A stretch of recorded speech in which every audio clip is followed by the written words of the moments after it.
Բարև ձեզ, հարցազրույցի տաղավարում այսօր զրուցելու եմ Զոհրաբ Բեկ Գասպարենցի հետ, ռեժիսոր, սցենարիստ, շնորհակալ եմ հրավերս ընդունելու համար։ Պարոն Գասպարենց, դուք Հայաստանում եք, բնակվում եք Միացյալ Նահանգներում, պարբերաբար այցելում եք հայրենիք։ Այսօր խոսելու ենք մեր ընդհանուր հայրենիքի խնդիրներից, Հայաստան, Սփյուռք, Արցախ, որը հիմա օկուպացված է, բայց խնդիրները նույնն են, որքան էլ այս իշխանությունը փորձի տարանջատում մտցնել, որպես սփյուռքահայ, որպես արտերկրում ապրող մեր հայրենակից, այն ամենը, ինչ այսօր տեղի է ունենում Հայաստանում, ինչ աչքերով եք նայում, ինչպես եք այդ գնահատում, այդ տրանսֆորմացիաները, այդ ջանքերը, ինչ որ կեղծ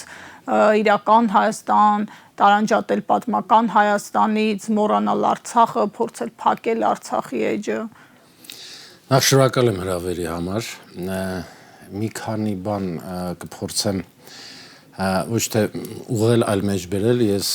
ինքս ինձ սփյուռքահայ չեմ համարում, չեմ էլ կարող համարել, հարգելով եւ սիրելով բոլոր սփյուռքահայերին։ Ես ինքս ավանդական սփյուռք հասկանում եմ այն մեր հայրենակիցներին, ովքեր ցեղասպանության հետևանքով հայտնվել են արտերկրում։ Իսկ ես ցեղասպանության արդյունքում չեմ հայտնվել, ես Հայաստանից գնացել եմ այն ժամանակ, երբ որ Հայաստանը բարգավաճում էր, Արցախը մերն էր, 5000 զոր չունեինք, Արցախը գաղթականներ չունեինք եւ միջին բիզնեսը զարգանում էր։ Ես Հայաստանից գնացի զուտ տեսնելու են ամերիկյան երազը, որ բոլորը ուզում են տեսնել։ Ինձ Ամերիկա տարել է Steve Wonder-ը, Spielberg-ը, ինչ մարդիկ արվեստագետներ, որոնք ես ուզում եի տեսնել, ամերիկան տեսնել, ամերիկան հասկանալ, ամերիկան ճաշակել։ Դրա համար ես ինձ չեմ համարում։ Ես ինձ միշտ համարել եմ երևանցի, գյումրեցի, Հայաստանի տղա, Երևանի տղա, այդպես էլ կա, մի քիչ առաջ էլ որ քայլում եմ, եկա ասեց Ջորջ, ընդ որսուր չես գնացել։ Ու չեմ էլ գնացել։ Ես ճիշտ է ֆիզիկապես եմ այնտեղ, բայց հոգով, մտքով, ամեն ինչով ես անընդհատ եղել եմ Հայաստանում, գնում եմ, գալիս եմ, հարցը դա չի։ Հիմա անդրադառնամ ձեր հարցին։ Մենք հայերս ուզենք պետքա սիրենք միմյանց։ Սիրենք միմյանց, որովհետև այն բարությունը, այն ջերմությունը, որ պետք է մեկս մյուսին փոխանցենք, մեկս մյուսի կողքին լինենք, դա մենք կորցրել ենք։ 1990-ական թվականներին, երբ մենք ազգովի զարթոնք էինք ապրում, բոլորս մեկս մյուսով ենք ապրում, մեկը մյուսի տանը թթու չլիներ, ասենք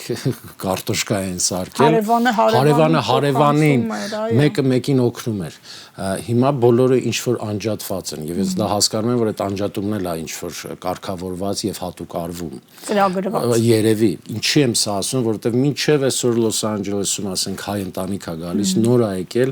իրան տունը տալիս են, բոլորը օգնում են իրան, կահավորում են, մեկը մահճակալն է բերում, մեկը ասում է սառնարանն են բերում, որ ինքը ծախսչանի։ Մեկը ասենք պատրակախ դանակը հանգար չառնես, ես կբերեմ, հերոստացույցը ես կբերեմ, բոլորը տեղավորում են աշխատանքի ու մարդը կարգավորում է։ Դա է հայը, ու այսօր ես դա անընդհատ կապ չունիով է գալիս Լոս Անջելես։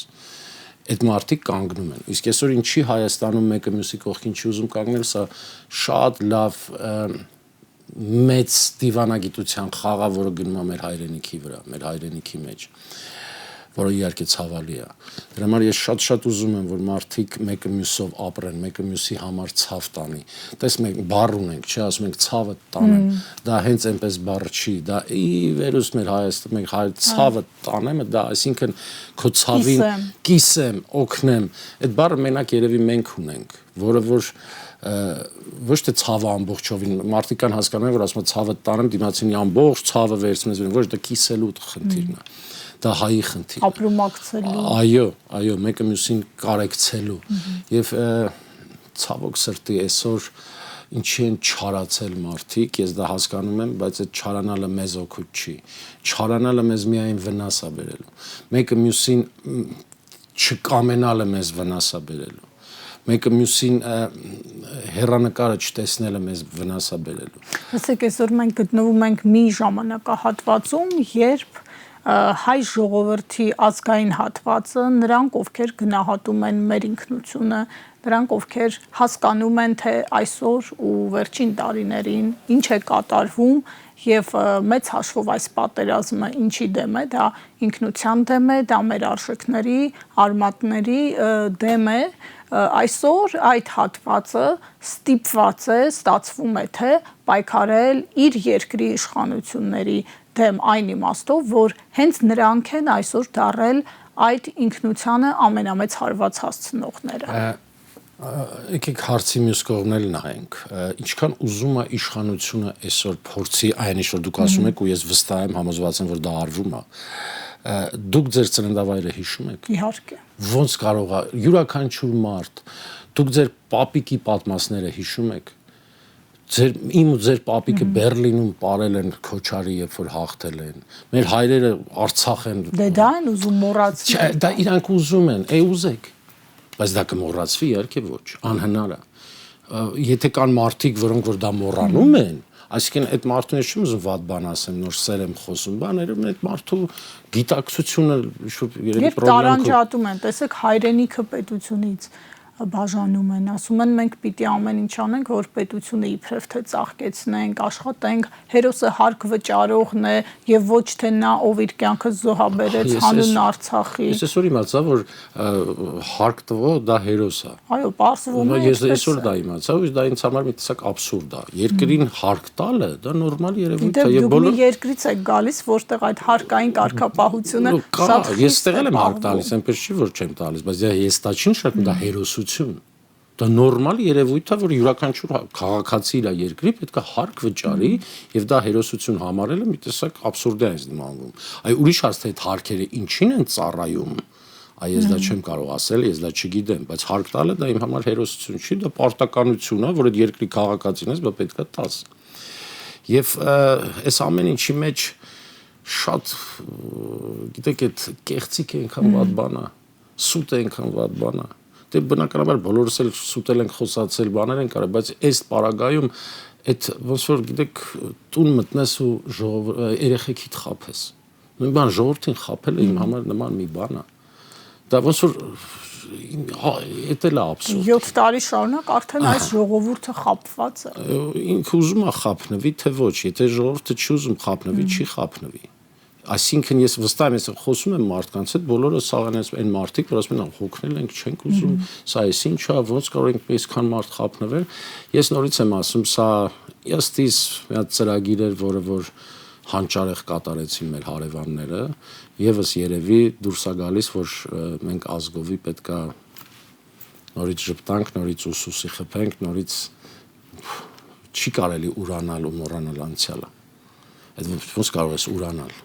մոռանալ, ես այդ չգիտեմ ոնց։ Շուտով ապրիլի 24-ն է, մենք հիշում ենք նախորդ տարիներին, թե ամիսներ առաջ ինչ ակտիվություն էր լինում եւ մեդիա դաշտում եւ միջոցառումների կազմակերպման առումով, բայց այս իշխանությունը հայոց ցեղասպանության ճանաչման հարցը իր օրակարգից դուրս է դրել, դա արել է առաջին դեմքի մակարդակով, հայտարարել է օրինակ թուրք լրագրողների Հայաստան այցելության ժամանակ ու սա մի խնդիր է, որը համայն հայությանը միավորող էր։ Այդ ձեր ասած այդ ուսուսի տված չէ, ամբողջ հայկական սփյուռքը պետության հետ միասին տարիներ շարունակ աշխատել է, գրանցել է արդյունքներ։ Հիմա մեզ ասում են դա առաջնահերթություն չէ, դա պիտի թողնենք մի կողմ, որովհետև Թուրքիային չպետք է բարկացնել։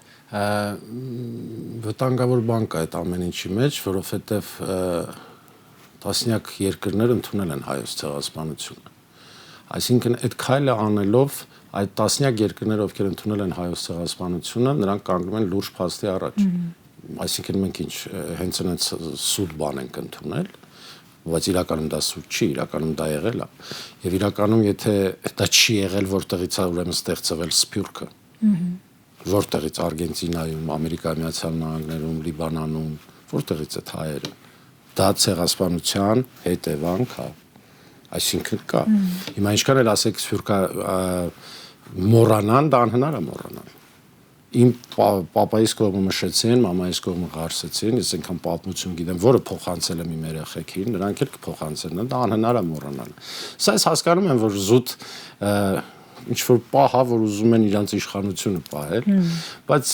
արեք լավ բաներից խոսենք։ Հա, այդ փուլով, բայց մենք եկեք մեր ազգայինից խոսենք, մեր հայրենիքից խոսենք, որ մենք ես ու դուք միասին պետք է պահենք իրան։ Եթե մենք անընդհատ փորձենք տրամաբանել անտրամաբանականը, որը ինձ համար հիմա սա է, անտրամաբանականը ամեն ինչ։ Իսկ մենք ես ու դուք որ փորձենք տրամաբանել այս անտրամաբանականը, մենք կընկնենք մի հատ ծուղակի մեջ, որը երբեք միտքը չի կարողանա գտնել այն, ինչ որ տրամաբանությունից դուրս է։ Եվ մենք կորցնենք մեր ներկան, մեր ժամանակը։ Տեսեք, այսօր հանրությանը ամենաբարձր մակարդակով խաղաղություն է քարոզվում, խաղաղություն, որը սակայն միակողմանի է, եւ դա հակառակորդը թշնամին իրականում ամեն օր ապացուցում է իր գործողություններով, նոր պահանջներով, կրակոցներով, ուլտիմատումներով, խաղաղություն հնարավոր է, ինչպես եք պատկերացնում, հա, այս միջավայրում։ Ես այդպիսի adekvat մարդ չգիտեմ, ով խաղաղություն չուզի։ Այդպիսի մարդ երկրագնդի վրա չկա, ով խաղաղություն չուզի։ Ես էլ եմ ուզում խաղաղություն, դուք էլ եք ուզում, բոլորս ենք ուզում խաղաղություն, բայց խաղաղություն ինչ պայմաններով։ Եթե օրինակ մի քիչ ավելի պարզ օրինակը բերեմ, ասենք ես ունեմ 3 սենյականոց բնակարան, ասեմ լավ, այս մի սենյակում թող ասենք ոմնը ապրի, որպեսզի մենք հանգիստ ապրենք, դա խաղաղություն չի։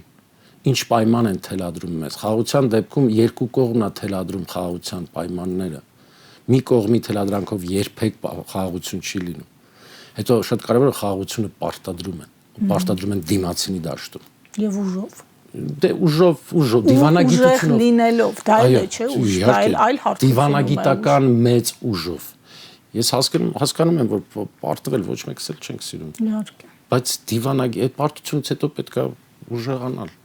Եվ այսօր ես շատ եմ ուզում, որ մեր այսօր այն աստիճանին ենք հասել, որ այսօր պետք է մեր դիվանագիտական հաղթանակները տեսնենք այդ պարտությունից հետո։ Եթե մենք այսօր մեր դիվանագիտական հաղթանակները չտեսնենք, մենք եւս նոր զիջումների ենք գնալու։ Դե պիտի ունենանք այդ դիվանագիտությունը, ցավոք։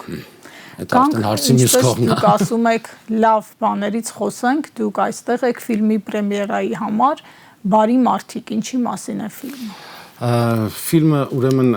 նվիրել եմ վարպետիս Սոս Սարգսյանի 95-ամյակին, որովհետև ժամանակին նա էր անդրադարձել Ուիլյամ Սարոյանի Գեղեցիկ մարդիկ ստեղծագործությանը։ Ուիլյամ Սարոյանի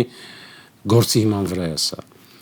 Ֆիլմը բարության մասին է, ֆիլմը ընտանիքի մասին է, ֆիլմը ընտանիքի ջերմության եւ ընտանիքի կարեւորության մասին է, եւ ամենակարևորը ֆիլմը կարոտի եւ մեծ հաշվով տունդարձի մասին է։ Դա կարող ենք համարել նաև հետաքրքիր մի ուղերձ մեր հայրենակիցներին։ Իհարկե, ես Տունդարձ դեպի Հայաստան, հայրենիք։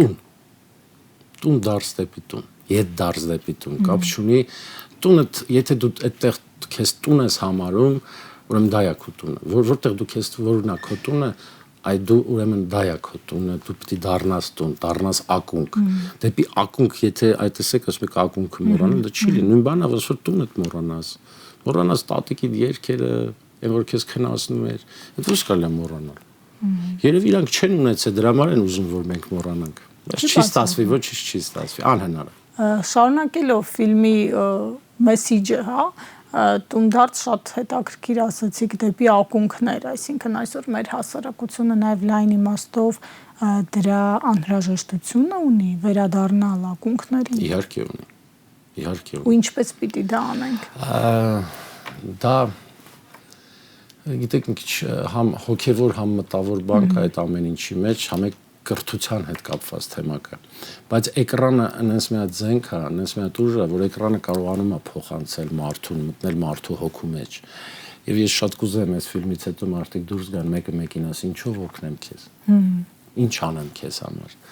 Որովհետև իրոք չարին կարելի է միայն բարով հաղթել։ Երբ է պրեմիերան եւ մեր լսանը ինչպես գտնի Տոմսերը։ 10-ից բոլոր կինոթատրոններում գնալու են, Տոմսերը տոմսարկղներին վաճառում են, on-line սայթերում են վաճառում, տոմսարկղ.am կան, համեցեք։ Ես խոստանում եմ, որ երբ բաց սրտով նայեք այս ֆիլմը, միայն կփառավորվի ձեր հոգին։ Շնորհակալ եմ սիրույցի համար։ Շատ։ Հարցազրույցին սպասեք վաղը։